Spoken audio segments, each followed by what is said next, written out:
There is a mighty touch of God.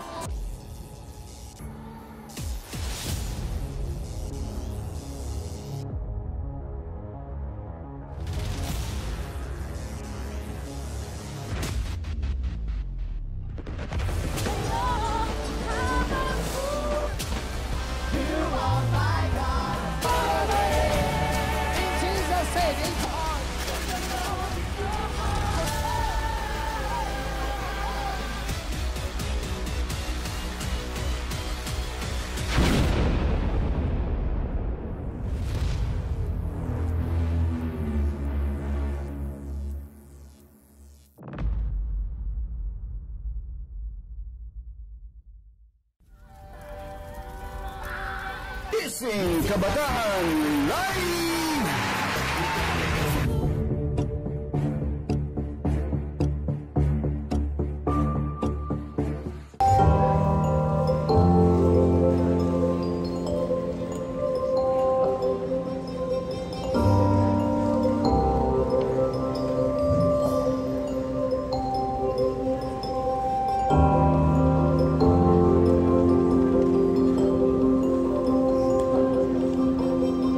Something truly special is happening in the Philippines.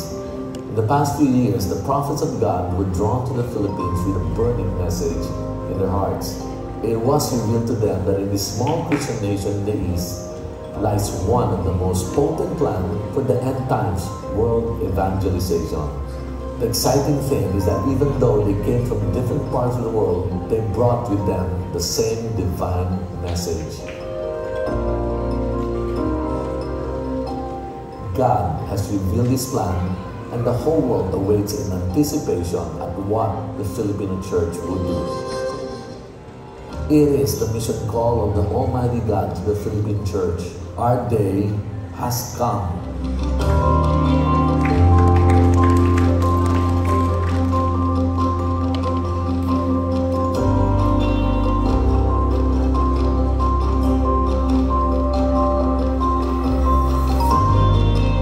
In a very short period of time, we saw over 100 Filipinos go out to the global mission field and spread out to various nations, funded not by men, but by God's miracles. We believe that right now, we are in our Kairos moment.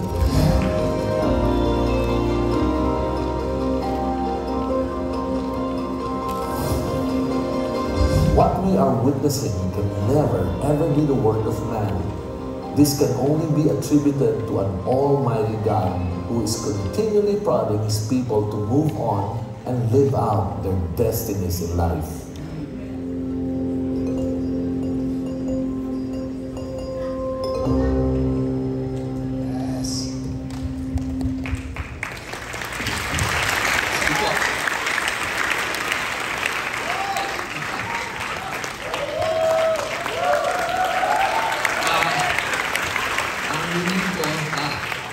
I must agree that the strength of Gising Kabataan ay nasa pagsayaw. Sample. Pag iniimbitahan ako sa gathering ng mga Gising Kabataan, dito ako kinakabahan eh. Kasi nagkaroon ako ng experience na umattend ako sa church ni Pastor Val. At sa pag-attend ko doon, nasa unahan din ako. Nagulat ako. Nung magkakantahan na kami, tinabi nila lahat ng silya. Saan ka nakakita ng church na hindi pa nagsisimula ay tinatabi na lahat ng silya?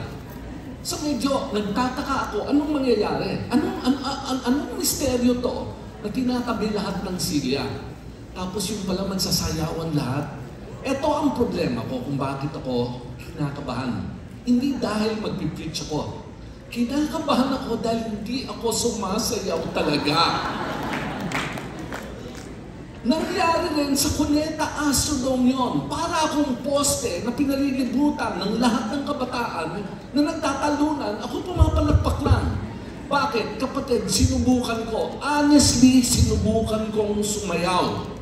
Ikakwento ko na sa inyo ang katotohanan. Ayokong maiwan sa gawain ng Gising Kabataan. Kaya, Pastor, sinubukan ko talagang sumayaw. Tumingin ako sa salamin At hindi ko nakayanan ang nakita ko. Kapatid, nakakaringarin talaga. Talaga sabi ko, tigil mo na yan. Huwag kang magpilit. Pag gising kabataan, pag alam mo magsasayawan, tumabi ka na. Kaya mamayang konti po, hindi niyo ako makikita sa gitna. Nagpapaalam na po ako sa inyo. Maraming salamat at muli nakasama ako sa Gising Kabataan.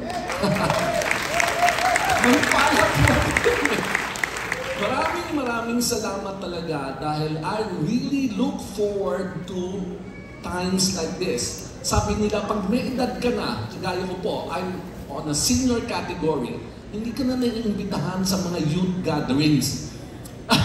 Salamat at hindi nagkakatotoo sa akin yun. Nagiging paborito pa rin ata ako sa mga youth camps, saka youth gatherings. Siguro dahil nakapundar ako sa puso ng ilan din eh. Kaya I enjoy this very special moment in time. Sayang ang ilan sa inyo nakaupo doon sa gilid-gilid. Kung mapapaupo ko lang po kayo lahat dito sa harapan, kaya lang it's up to Pastor Val. Pero ito na po. May paggagawa po ako sa inyo na napakahalaga po para sa simula ko. Patitinginin ko po kayo sa inyong katabi at mula sa puso, papatiin mo ng makatotohanan ng pagbate, ha? Ganito ang sasabihin mo sa katabi mo. Tingin sa katabi. Sabihin mo, blessed na blessed ka kasi ang ganda-ganda ng katabi mo ngayon.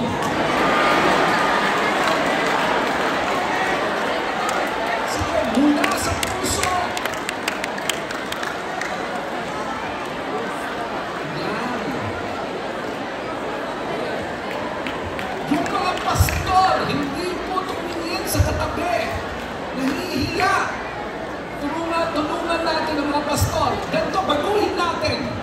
Sabihin natin, napakamapalan mo kapatid, ang bango-bango ng katabi mo ngayon.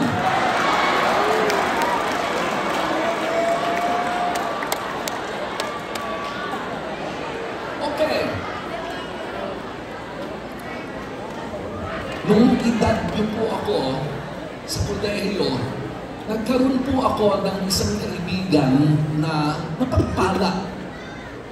At a very young age, he owns multiple businesses. Meron po siyang trucking business, meron po siyang gasolinahan. Kasama ko po sa kolehiyo yun. At mayaman na. Ito ang sinabi ko sa kanya. Pakinggan nyo na mabuti ito kasi tumama talaga ito sa puso ko. Pero delayed. Ilang taon bago talaga umukit ng todo sa puso ko. Ang sabi niya, nauunawaan ko. Sabi ko, ang ganda-ganda na ng buhay mo. Talagang bilib na kami sa iyo. At ang sabi niya, alam mo Brad, sa buhay, dalawang klaseng pamumuhay lang naman ang pipiliin mo eh. Una, pwede kang maging isang goldfish sa loob ng isang aquarium. Hinahangaan ng marami at talagang tinititigan lagi ng lahat. Everybody appreciates a goldfish inside an aquarium. Sino ba naman ang hindi matutuwa na nakakita ka na magagandang isda, na langoy lang, at nag-e-entertain lang sa atin. Pero sabi niya, Brad, either yon ang buhay mo o isa kang ordinaryong isda na nasa malawak ng karagatan. Ano ang pipiliin mo? Alam nyo, bata pa ako kagaya nyo, medyo mababaw pa, wala pang wisdom. Kaya sa isip ko, wow, profound, napakamatanghaga. Pero nung nag-edad ako, naunawaan ko kung ano ang pinararating niya. It really is a matter of choice. Kung ano ang pipiliin nyo ngayon, yun ang magiging ikaw sa hinaharap. Ginagarantiyahan ko kayo. It's a question of whether you want to be an ordinary fish inside an aquarium or if you want to be someone who will live an exciting and amazing life. Kayo ang pipili nun. Hindi ito may bibigay basta-basta sa inyo. Kayo magdidesisyon. Ano anong klaseng buhay ang gusto nyo? Ang typical na kagaya nyo sa edad nyo, hindi siniseryoso ito. Kaya ang tinatakbo ng buhay nila ay ordinaryo. Kaya pag mamamopya lang kayo ng mga uso ngayon, kapatid, inuunahan na kita. Talo ka, ordinaryo ka lang dahil yan din ang ginagawa ng lahat. Kaya nga uso yan pare-parehong nagagayahan. Pero hindi po ganon ang buhay Kristiyano. Hindi po tayo tinago ng Panginoon para maging kagaya lang ng dati. Kaya hindi tayo ginagalang madalas ng mga tao sa paligid, ng mga kamag-anak nyo. Kasi wala naman sila nakikita pagkakaiba. Kailangan umangat ka. Kailangan maiba ka para ihangaan ka ng mga taong naninira mismo sa'yo. I was a businessman at a very young age, and I succeeded right away. At age 23, I was president of multiple companies. Karamihan po computer businesses. Hanggang nag-invest na rin po ako, naging one of the owners din po ako ng mga schools, kagaya ng STI, at kung ano pa. So I own my multiple computer businesses. I am one of the very first that introduced Apple computers in the Philippines. I made it big at age 23. Kalaro ko na nung mga panahon na yun sa basketball, mga senador na. It was a good life, right? Until I met the Lord.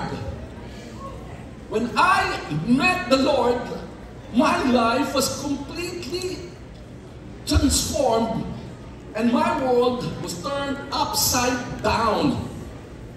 Nakita ko ang pagkakaiba, so I've given up my life of wealth and fame at the same time, kapalit ng pagkakataon na makapaglingkod lang sa ating Panginoon. Dati naman, ang pera ay sobrang naandyan, pero nung nagpastor po ako, I started to taste what it feels like to earn 1,000 pesos per month. 5 na naging anak ko. Pastor po ako na 1,000, 2,000 pesos per month. Paano ka bubuhay ng pamilyang kagaya nun? Isipin nyo, did I made the wrong choice nung iniwan ko ang lahat para pinagpalit ko sa paglilingkod sa Panginoon? Sabi ko, the choice that you make today will define who you will become in the future. Kaya lang, may mga pangako akong pinangahawakan sa salita ng Diyos eh. At ang gusto kong malaman, sulit ba na kumapit sa pangako ng Diyos? Sulit ba na magtiwala ka sa salita ng Diyos? Sulit ba ito? Mahirap maintindihan pag bata ka pa lang. Pero ito ang bentahe ko sa inyo eh. Ang bentahe ko, pinagdaanan ko na. Ang landas na dapat kong pagdaanan at nasubukan ko. Nasagot sa akin, sulit ba talaga ang pagpili mo sa paglilingkod sa Panginoon? Ngayon pa lang sasabihin ko sa inyo, walang kaduda-duda, sulit na sulit paglilingkod sa Panginoon. Walang talo. Kaya kung kayo nag-aalangan ngayon, sabihin ko na sa inyo, tanggalin nyo ang pag-aalangan. Ibuhos nyo na ng todo para sa Panginoong Hesus. Huwag na kayong mag-alala, huwag kayong mag-isip, dahil nangako na ang Panginoon sa inyo.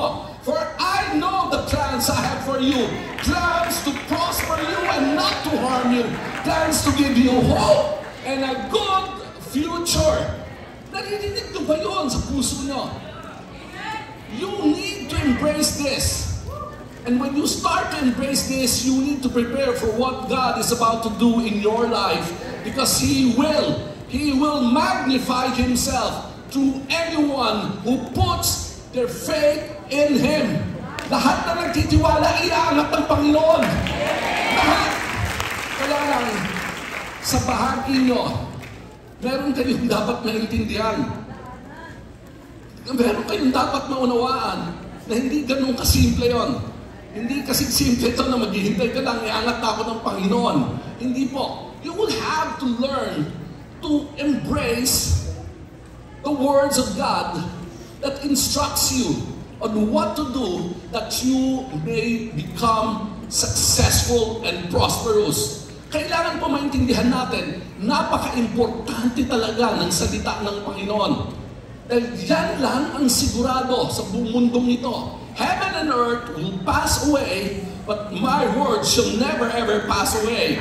Tandaan nyo, hindi po mawawala. So ngayon, ito na po.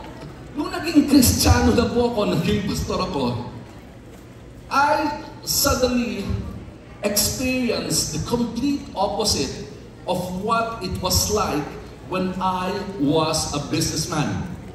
Kasi nung negosyante po ako, takbuhan ako na lahat ng mga kamag-anak ko eh. I hear nothing but praises. Nung naging Kristiyano ako, lalo na nung naging pastor ako, wala akong narinig kundi pangungutya lang. Lalo na galing sa mga kamag-anak ko. It was difficult to accept. Bakit? Sabi ko, kung kailan pa ako nakakilala sa Panginoon, kung kailan pa nagbago ang buhay ko, doon pa ako nakatikim nito. Ang sakla pa no po. Pero alam nyo, naunawaan ko na hindi ako nag-iisa. Typical pala kung nararanasan natin ito, no, mga kapatid. Sa inyo mga kabataan, di ako nagtataka kung inaalipusta kayo ng mga kamag-anak nyo, mga kapatid nyo, mga kamag-anak nyo sa saan man, ano po. At kung ano pinagsasasabihin sa iyo, ano ba yung klase ang pinasok mo? Alam nyo kung bakit? Naintindihan ko na sila eh. Alam ko kung bakit eh.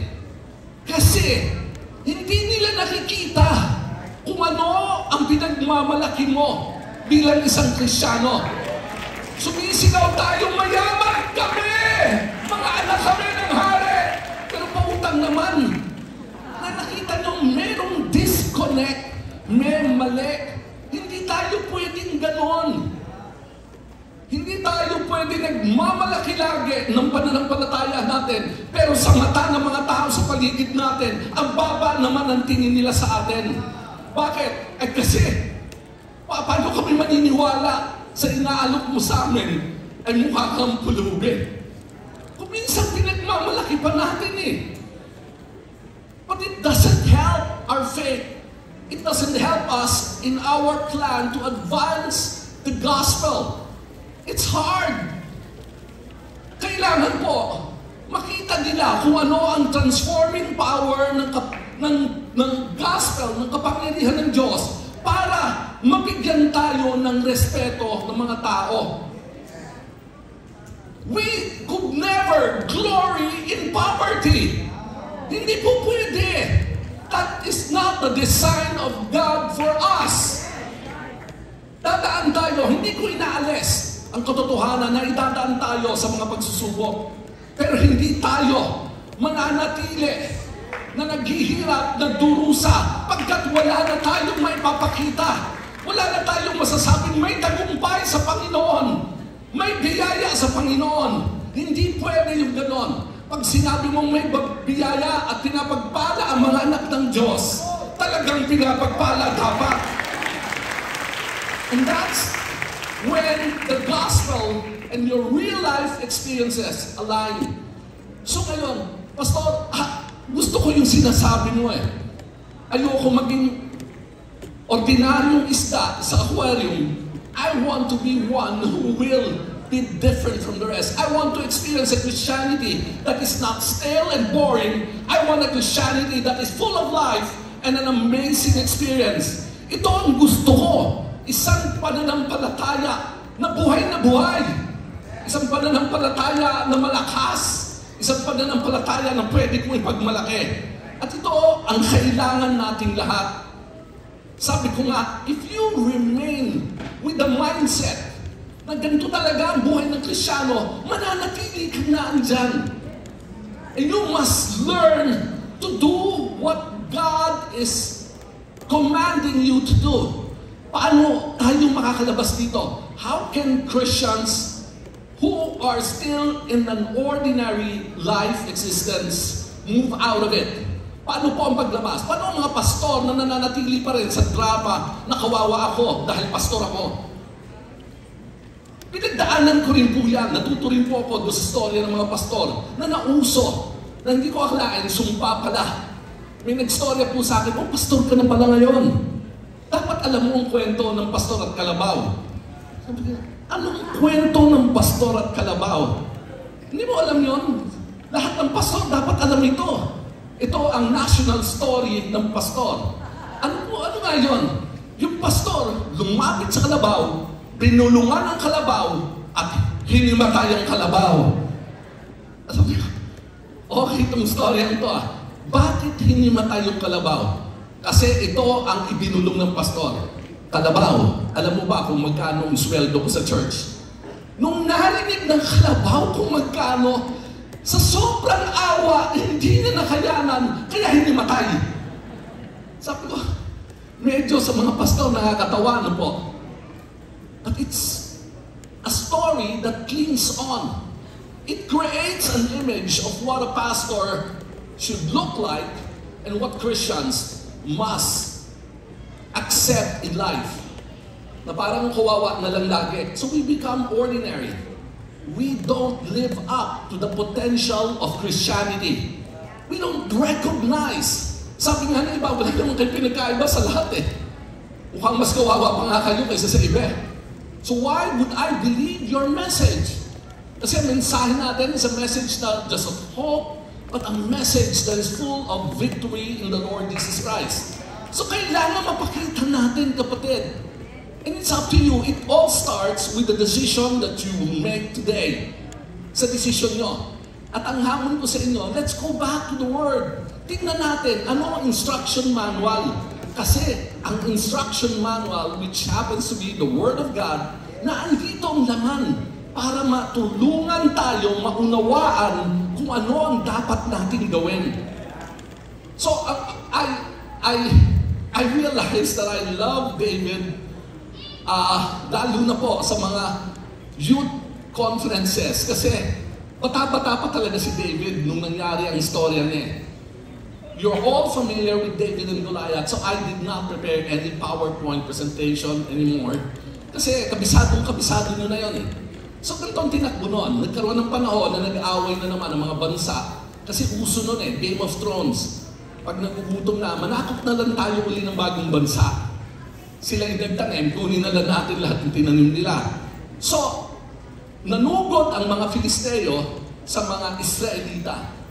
And they have this unusual plan. Sabi po nila, o sige, ganito na lang, one-on-one na lang. Kung sino lalaban sa pinakamagiting namin na mandirigma, susuko na kami sa inyong lahat. Kaya mandirigma nila ang daya.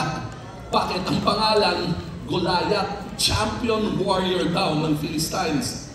Tapos, he was somewhere close to 9 feet 9 inches according to so many. Pero meron pong mga aklat na nagsasabi, mga pag-aaral ng mga 7 plus, 7'9", 8-footer, o ba? It doesn't really matter. Ang imagine ko sa kanya ay malaking hamak siya kaysa kagaya ni Shaquille O'Neal na at 7'1", 325 pounds, kapatid. Ako ay 160, 70 pounds. Malaki na ako. Pero I could not imagine fighting a man who is almost triple my size.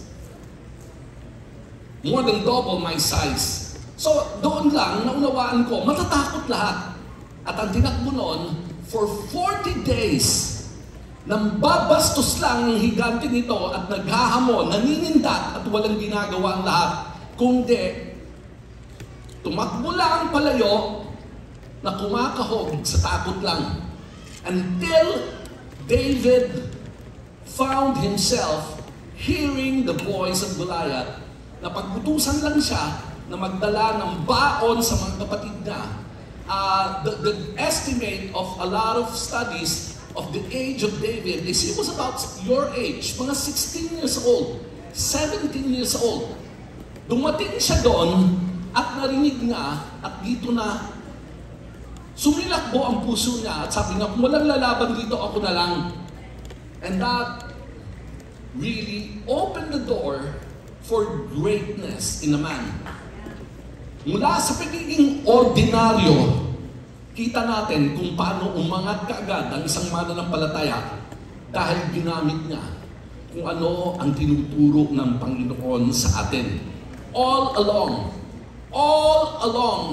the first day that you grabbed hold of your Bible, naandun na ang pagtuturong nito. Kung minsan dinadaanan lang natin, kaya hindi natin natitikman, hindi napapasa atin. Pero sa puntong ito, I don't want you to miss out anymore. Tama na ang panlalait sa atin. Tama na ang panghahamag sa atin. Ipakita na natin na hindi tayo ordinaryo. Patunayan natin sa lahat, sa mga kamag-anak natin, mga kaibigan natin, na tayo ay angat sa iba dahil kay Kristo tayo. Sabihin mo naman ng Diyos. Let it manifest not only through your proclamation, but through the life that you will be living from now on. At ito ang mahalaga sa atin. So what happened was this. He took the challenge, and you all know what happened. Bagsak si Goliath, patay eh. Then they really understood that there really is a God who still works wonders. Even up to now. Kumikilos pa rin ang Diyos na yun. He's the same yesterday, today, and forever. Kaya sinasabi ko, hawakan yung Biblia nyo na maayos. Pagyamanin nyo ang salita ng Diyos. Dahil yan ay buhay na buhay hanggang ngayon. I always teach everyone who listens to me, remember, the book that is in your hand is eternal in nature. Though it appears more like a historical narrative or history book, it is not. It is eternal. What do eternal means? Eternal means hindi siya nakukulong ng panahon. Hindi siya pangkahapon lang. Buhay siya ngayon. At buhay siya sa harap na darating ng mga araw. So ibig sabihin nun, ang storya ni David ay storya nyo! Storya nyo! Storya nyo! Ngayon, I once asked the Lord, Panginoon, pwede po ba na makita ko sina David in action? Meron po akong ganun. I have this longing to see the greats, the prophets. Gusto ko silang makita eh. At alam niyo kung ano nangyari? Ito ang sagot ng Panginoon sa akin. Medyo intense po ang request ko na yun eh. Sige na naman Lord, kahit through vision, gusto ko lang makita kung paano sila in action. Diba? Parang si Elijah. Sa pagdeklara ko ng salita na hindi uulan, hindi talaga uulan hanggat hindi ko sinasabi. Wow! Ganon ang gusto kong makita. Wala na kasing ganon ngayon eh. Alam niyo kung ano? Eto na. Sabi ng Panginoon sa akin, bakit pa hindi mo na kailangan? Kasi wala na sila, patay na sila lahat eh. Bakit? Hindi mo pa ba alam kung sino ang mga David na gagamitin ko ngayon? Hindi mo pa ba alam kung sino mga Deborah na gagamitin ko ngayon? Hindi mo pa ba alam kung sino mga Elijah na gagamitin ko ngayon? Hindi mo pa ba alam mga kapatid na sa panahon na to, hindi na kailangan ng bagong David na bagong Elijah dahil kayo na yun, kapatid! Anong sinasabi ko? Huwag na kayo magharap ng iba na angat pagkat kayo ang dapat umangat. Kayo ang mga pinili ng Diyos para sa panahon na to. Kailangan nyo lang makita sa loob nyo ang katotohanan na yan. Alam nyo ba sa Biblia, isang tao lang ang kailangan ng Diyos na magsasabi, sige Lord, kung ayaw nila ako na lang at gagamitin siya ng Panginoon para baguhin ang lahat. Isang tao lang! When Israel, the remnants, tried to build the broken down walls of Jerusalem and they failed, they stopped trying anymore. For 75 years. Panay drama lang sila. Kawawa naman tayo. Kamusta ng Jerusalem? Kawawa naman tayo. Hirap na hirap tayo. Panay drama na lang. Kaya ako, alam nyo, I don't advise men and women of God to be addicted to teleserye. Kasi alam nyo bakit? Hindi nyo napansin kami sa church kayo matadrama na. Sabi sa akin nung isa, Pastor, alam mo, loves namin yung pastor namin. Sabi ko, bakit? Kasi yung pastor namin, tuwing nag-iiyakan kami pag prayer time, na lagi Loves na loves namin kasi kasama namin siya sa pag-iyak lagi. Wow! Ang saya, no? Lagi yan. Hindi siya nawawala. Tuwing nararamdaman namin ang pain, naandoon pa rin siya lagi sa amin. Umiiyak din siya. Nag-isip po ako kasi baka ma-offend sa akin eh. Pero kailangan ko nang sabihin, ayoko ng ganyang pastor. Ayoko ng ganyan ng pastor sa buhay ko. O, siyempre medyo offensive ata. Kasi kung ang pastor sa buhay ko, lubog na ako at sasamahan pa akong palubog, eh di pari-pareho na kami nakalubog. Ang gusto ko sa pastor ko, oo, magigiyak siya, pero iangat niya ako. Hindi niya ako sasamahan sa paglubog. Ayoko sabihin niya, oo, sasamahan kita sa pain mo. Wag, pastor, tulungan mo ako lumabas sa pain na to. Ayoko nito eh. Huwag mo ako samahan. Kundi dalawa na tayo, mas mahirap pa tayo. Diba? And a lot of pastors have assumed that role, thinking it looks good, it sounds good, and it feels good. No! Mananatili ka doon. Hindi titigil ang paglubog pag wala magdidesisyon. Ayoko na nito! Ayoko na maghirap! Ayoko matawag ng pulubi! Ayoko matawag ng dukha! Bakit? Kaya nga tayo may pag-asa. Ang pag-asa sinasabi may magandang mangyayari na bago ng buhay mo. Tanggalin mo ang salitang pag-asa. Ganon ang nararanasan ng marami na nanatili sa kanilang kinalalagyan. And it's a bad place to be in. I tell you, don't you ever wish that in your life. Momentarily, it's okay. It develops our character. Pero alam niyo ba, may taning din ang trials ng Panginoon. Kasi kaya ka dinaraanan ng pagsusubok para palakasin ka. Pag malakas ka na, handa ka na. Saan? Sa laban ng pananampalataya. At yan ang kinalalagyan ni David. You know why for 40 days walang ginagawa ang mga anak ng Diyos? Alam niyo kung bakit? And I want to pass on this lesson to you. Kasi ingatan nyo na masanay kayo na ang pinakikinggan nyo lagi ay tinig ng takot. Concern. Yan po, ayoko sa church yan. Alam mo, pastor, may concern kami.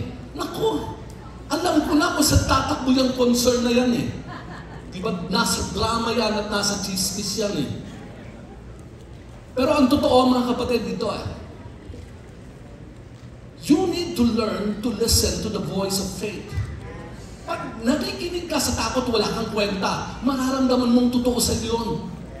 Talunan ka. Mararamdaman mo, talunan ka talaga. While you are allowing fear of Satan to declare that life in you. Every declaration that you receive and accept becomes you. It transforms you. That is how powerful the Word is.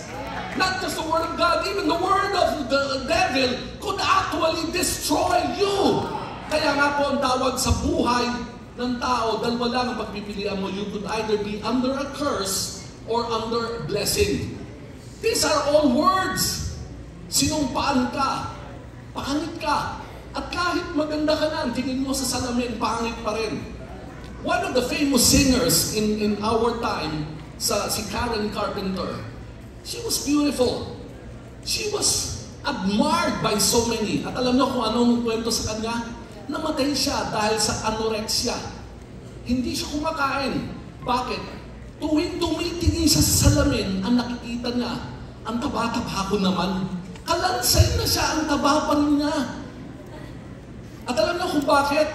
Kasi nasumpaan siya. Naniniwala ako, early in life, may nagdeklara na sa kanya, taba mo. And she accepted it. Kaya kanina hindi niyo pansin, pinapadeklara ko kagad sa inyo ang katotohanan. Kaya lang nag-aalangan ng ilan sa inyo, papaulit ko sa inyo, tingin sa katabi, sabi mo, mapalad ka at ang ganda-ganda talaga ng katabi mo.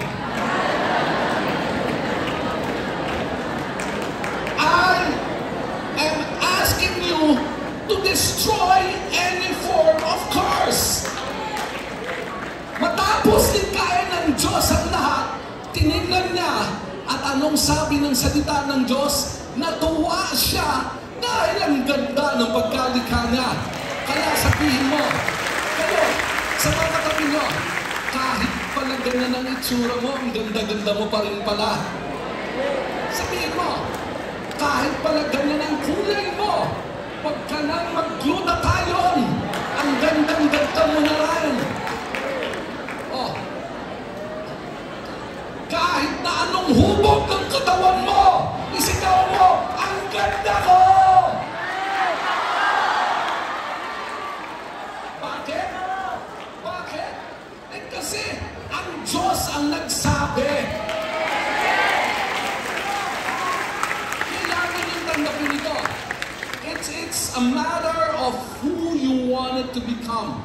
What's important is that you listen not to the voice of man, but you listen to the voice of God. Kung ano sinasabi ng Lord, yun ang kakapitan mo. Hindi yung bubuka ng bibig ng tao sa'yo. Kadalasan ang buka ng bibig ng tao were intended to destroy you, to bring you down, to discourage you, to push you away from your heavenly blessings. But no, go back to the Word of God. You will hear God saying, you are my son, you are my daughter, and I will bless you. At yan ang sinasabi ng Panginoon sa atin. So, tandaan nyo ito mga kapatid, huwag nyo kakalimutan.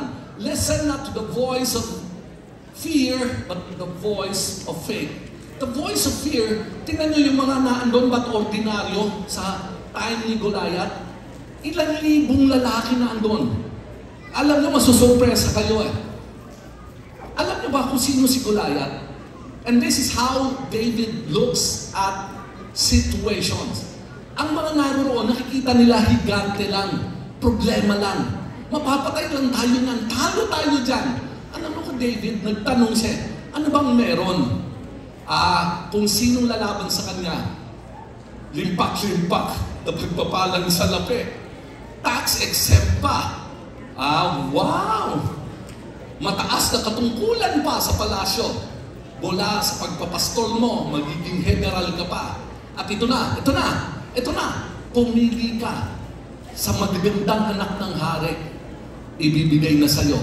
Kapatid, narinig nyo ba yun? Narinig nyo ba yun? Ano nakikita nyo? Alam nyo, nakikita ni David, wow, blessing pala to si Goliath eh. Bakit walang kumukuha? Alam mo, iba mag-isip eh. When you are a man of faith, you see things differently. Ang nakikita ng mga Israelita ng panahon na yun, talo tayo dyan, naku-concern, ang laki, ang liit natin, sukatan at lahat. But David never plays that game. Si David tinitingnan niya, wow, blessing! Wow, pero mo, magbanggit ka ng pangalan ng babaeng pagkaganda-ganda ngayon. I'm not up to date. Panahon ko, Angel of Simpata. Lisa Soberano, sabi nun.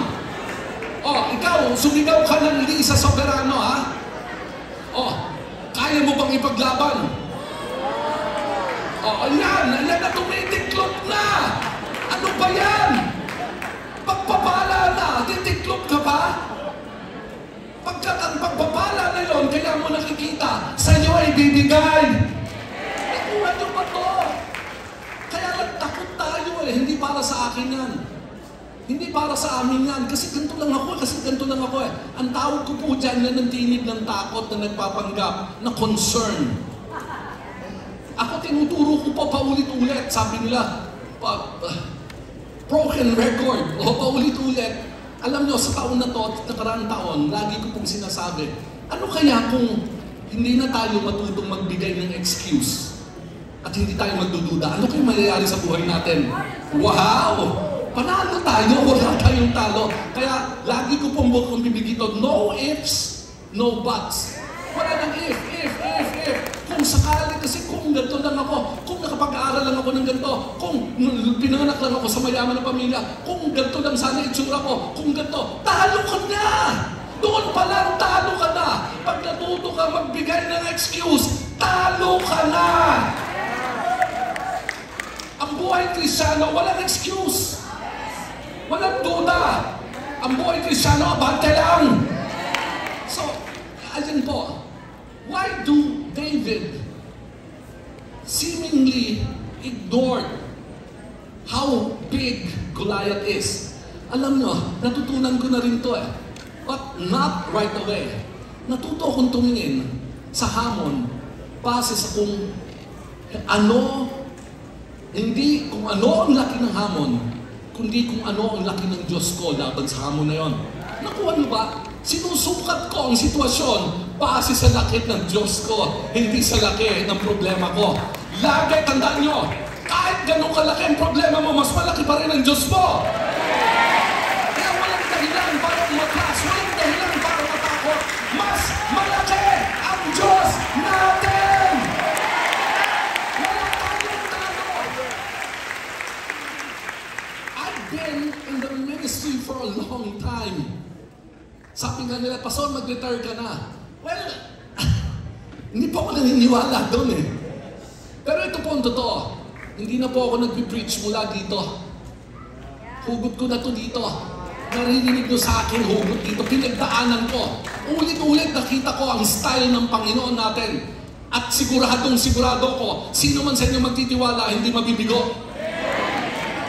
Lahat ng sitwasyon ko, imagine, 1,000 pesos per month na salary.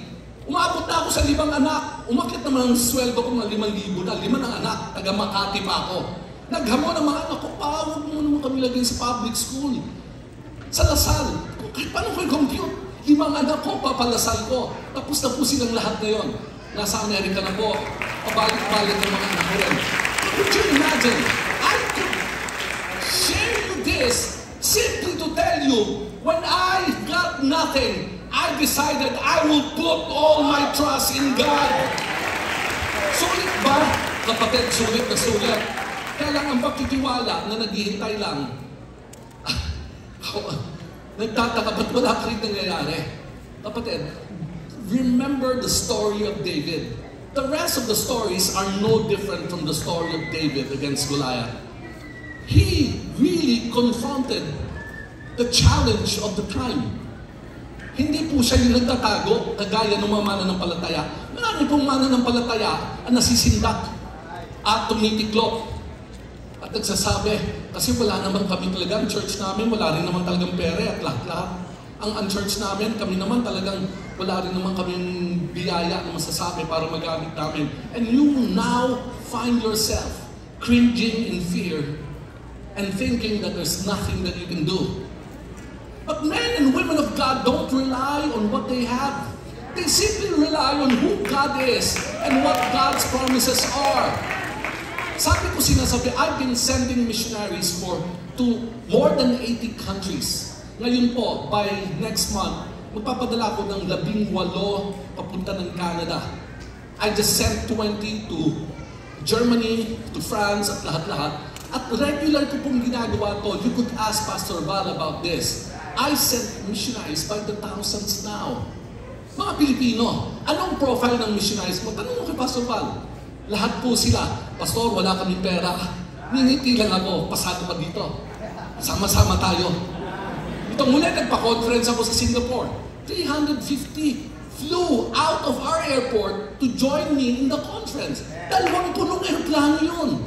Nagpapa-charter na po ako sa Cebu Pacific ng 2 aeroplano para ma-reserve lang natin panggamit sa mga conferences. And then, wow! Pera na kayo, pasok wala pa rin. Bakit? Alam nyo, I've learned not to look at my wallet. Natuto ko, huwag tumingin sa pitaka at kayaan ng pitaka magdesisyon sa buhay ko. No way! Sabihin mo, pitaka, wala kang kwenta sa buhay ko na. Wala ka man laman, gagawin ko ang mga bagay-bagay na pinagagawa ng Diyos sa akin. Wala makapipigil na sa akin. Sabihin mo, wala makapipigil na sa akin dahil kasama ko ang Diyos. So size up. Check how big your God is para malaman mo kung ano ang pwede na itakbo ng laban mo. At lagi ko sinasabi, okay, patingin lang po oh boy. Sige, I'll run through this as quickly as I can. I've consumed my time, pero tama, nagkaroon pa pala ng dance, no? So ito po, no? I would strongly recommend this. Gawin yung slogan, be bold in your faith. Ano unawaan ko? Pag tinanong ko, anong itsura ng pananampalataya sa iyo? Kadalasan ng itsura na bibigay sa akin, of course, salvation experience. Madrama talaga eh. Alam mo, pastor, kawawang-kawawa kami, pero sa tulong ng Diyos, kahit paano nakaahon-ahon kami. There's nothing wrong with it. Pero huwag mo lilimitahan ng pananampalataya sa ganung klase lang. Tandaan nyo mga kapatid, ang Diyos natin nagpakilala bilang isang tupa. Tama, loving, gentle, compassionate, kind, and everything good that we love. Pero wag nung kakalimutan na nagpakilala rin siya na isang leyon! Isang leyon! Ang sinasabi lang sa atin, sa harapan ng hamon, huwag kang matatakot. Sa harapan ng laban, huwag kang aatras. Sa harapan na kung saan ang kalaban ay pagkadami-dami, sabihin mo, mas marami kami. Sa panahon na kung saan ang mga higante ay pasugod na, magtago na kayo dahil uunahan namin kayo. Meron po akong nabasa sa Facebook. Honestly, I read this in Facebook, but I cheered. Sabi nito, inatake daw yung pastor ni Satanas mismo. At talagang binubulungan siya ng walang tigil. Tinatakot siya. At sabi niya, kawawa ka. Pastor ha, tandaan mo, bagyo itong nakakaharap mo. Alam mo, ang mananampalataya na nag-exercise ng bold faith, hindi tumitiklop. Kahit ano naririnig niya, ganito sumasagot. Dapat, sabi ng pastor, hoy, Satanas, nagkamali ka ng sisindakin. Nagkamali ka ng tatakutin. Dahil sasabihin ko na sa'yo, Satanas, magtago ka na. Dahil mas malaking hamak na mas malaking bagyo ko kaysa sa'yo. Dahil kasama ko ang Diyos ko.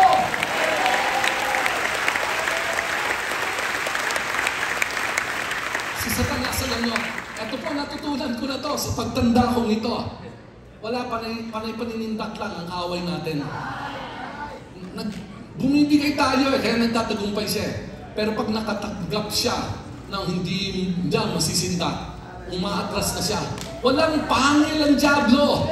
Walang pangil, maniwala kayo. Hindi na kayo kayang sirain. Kaya lang na kayong lukohin. Kaya lang na kayong pagsinungalingan. Kaya na kayong dayain. Kung magpapadaya kayo. Pero pag hindi kayo magpapaloko, hindi kayo magpapadaya, talo na siya! At pag wala ng hadlang, makakaabante ka na ng tuloy-tuloy. Makukuha mo na ang pagpapala ng lupa. When the Israelites were about to enter the promised land during the time of Moses, they failed to actually take hold of the land.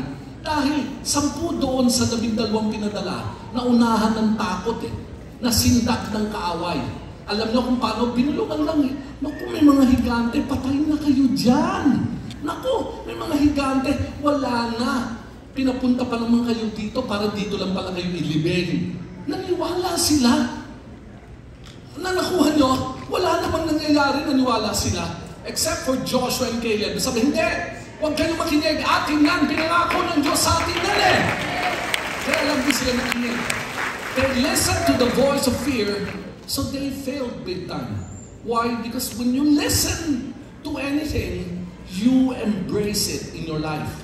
In-embrace nila yung kasinungalingan na yon. Kaya ito ang sabi nila, balik na lang tayo sa pagkaalipin sa Ehipto. Balik na lang tayo sa pagdurusa natin. Hindi ayaw ni Joshua at Caleb, sinira nila David na, wag! Atin yan! Sabi ng Panginoon, atin na yan eh. Kahit na may higante, para lang tipaklong sa atin ng mga yan. Wala. So, warning, pumili kayo ng pakikinggan sa buhay nyo. Pag nag-iisa kayo, huwag kayong magbabad sa tinig ng kaaway, magbabad kayo sa tinig ng Panginoon. Kaya sabi ko na sa inyo, pag may problema, it's okay. Normally, may problema. Your smartphone, I would never say anything bad about our smartphones. You look not at Facebook anymore, but you look at the Word of God. Sa oras na yon, tabi muna ang lahat, unahin muna ang salita ng Diyos. At maniwala ka, magtatagumpay tayo. Sabihin mo sa katabi mo, magtatagumpay tayo dito. Walang talo ang Kristiyano. Magtatagumpay tayo!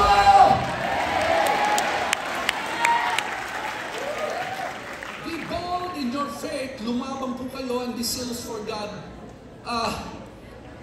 Kinagkwento ko sa inyo, hinahamak-hamak po ako noon. Maniwala kayo, I feel so small nung hinahamak ako ng mga kamag-anak ko. Sinusumbong pa ako sa magulang ko.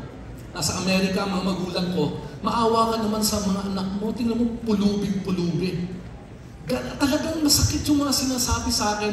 And straight to my face and my ears, sinasabi nila, mga tiyo mo mga tiya mo na matatanda pa sa'yo Sinasabi, anong ginawa mo sa buhay mo? Ang ganda-ganda na ng simulain mo, hinahangaan ka na namin lahat, tinapon mo, sinira mo ang buhay mo, pati mga anak mo na damay sa'yo. Anong klaseng lalaki ka? Ganun lang naman naririnig ko. Pastor na ako Akala niyo ba ginagalang ako ng pastor ko? Nung ako? Hindi po. Hinahamak po ako. Iniham ko sa Lord to, pero tinuruan ako ng Panginoon. Maghintay-hintay ka at panoorin mo kung anong kayang gawin ng pinagtitiwalaan mo. At alam mo, suddenly, I found myself starting a mission organization by the name of International Teams. Then all of a sudden, I found myself traveling the whole world with my whole family. Pinadala ko mga anak ko sa Amerika, pabalik-balik, sa Europa, pabalik-balik. They're used to visiting Paris, they're used to visiting London, at lahat. Mga pulubing anak ito ng mga pulubing pastor. Ha! At kung ano pa, pagtapos pa sa lasal at lahat-lahat, walang makapaniwala. Alam nyo, susunod, isang araw, isang gathering ng mga pamilya, lumapit po yung pinakamalupit kong magsalitang tiyo, yung pinakabastos na tiyo ko sa akin. At alam mo, sabi sa akin, Gani, halika nga sandali. Ito na. Ano po yun? Halika sandali. Nakikita mo ba, ang dami mong pamangkin dyan, mga batang-bata pa. Opo, inintay ko na, ito na naman, bastusan na naman to. Ikaw naman pala Narinig ko yung mga nangyayari sa'yo. Bakit naman hindi mo tulungan magpastor din lahat? Nagbago!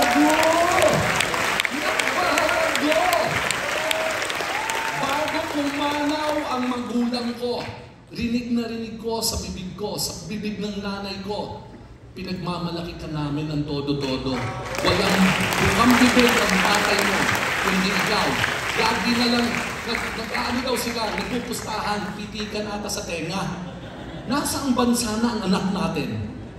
Sabi nung tatay ko, siguro nasa Europe. Sabi nanay ko, hindi, tingin ko nasa Russia yan. Panalo ang nanay ko kasi sinusundan yung mga email ko. Panalo, so pipitikan niya yung tenga ng tatay ko. And I cried when they pass away with a certain feeling of joy.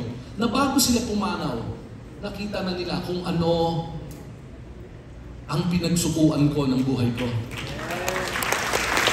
Sabi ng tatay ko at nanay ko, mabuti na lang sumunod ka sa tawag ng Diyos.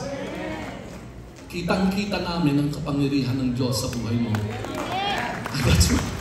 Tatay ko pagkatapos nagpapadala nga ng mga video ng mga Christian. I'm sorry, my time is up. I wanted to share several more. Pero naunawaan ko po kung ano magpatakbo ng conference. And I'll end with this.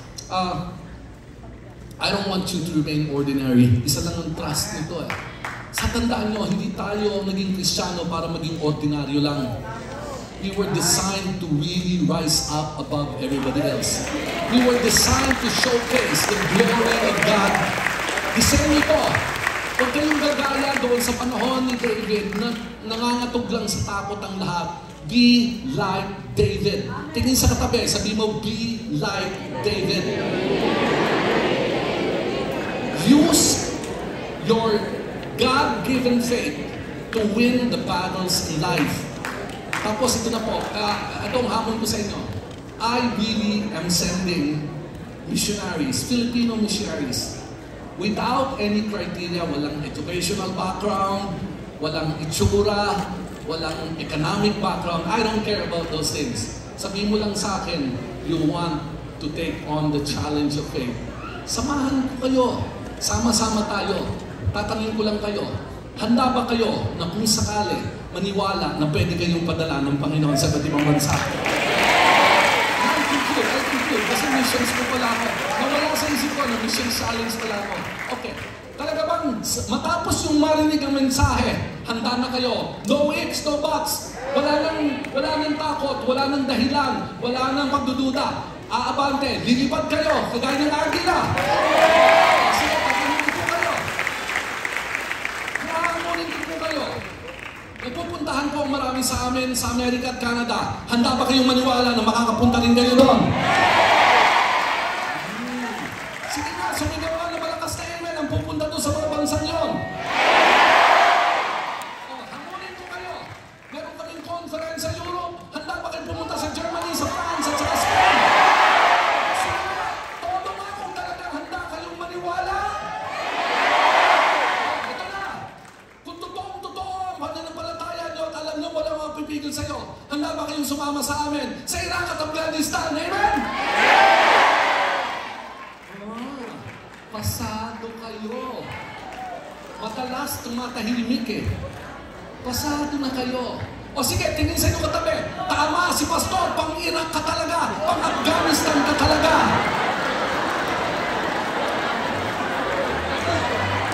Kasi tayo po kayo mga kapatid. Ano ang silbi ng lahat ng ito kung hindi naman natin gagamitin sa buhay natin?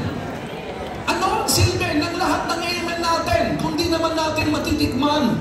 Anong silbi ng sigaw natin na walang imposible sa Diyos, na wala naman tayong nakikitang himala ng Diyos? Kapatid, baguhin na natin ang takbo ng storya.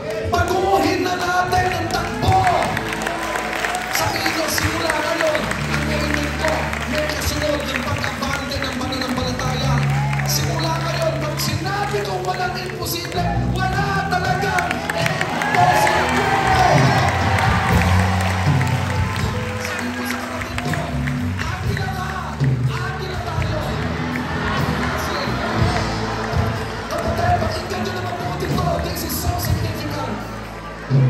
A couple of years ago, our national bird, alam niyo ba, inabutan niyo to, our national bird, Maya. Maya!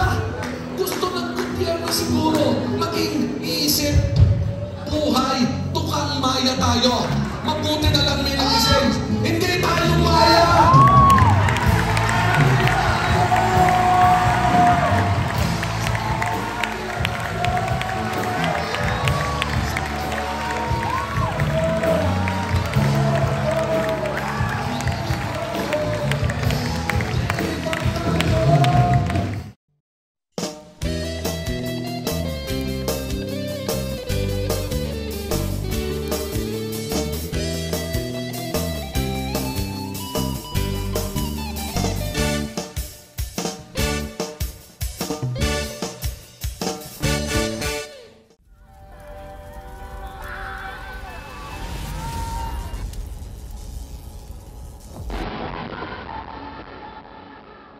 There is a mighty touch of God.